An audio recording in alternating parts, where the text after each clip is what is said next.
Hello, Tatya ha. Magandang araw sa inyong lahat. I-share ko lang itong favorite market. Dito kami pumunta sa Kilong. Nag-breakfast lang. Yan guys, ay kasama lagi ang katulong sa pag-travel. Ito yung sa Kilong, Taiwan. Dito kami nag-breakfast sa market na to. Sa second floor.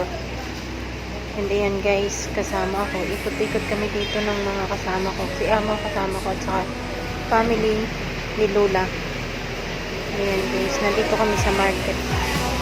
Nagbili kami ng pakwan at saka isda at iba pang gulay. Ayan guys, kapag mayaman, makakabot kung saan. Ayan guys, yung pakwan, yung mga prutas. And ayan guys, thank you so much for watching and see you sa next video.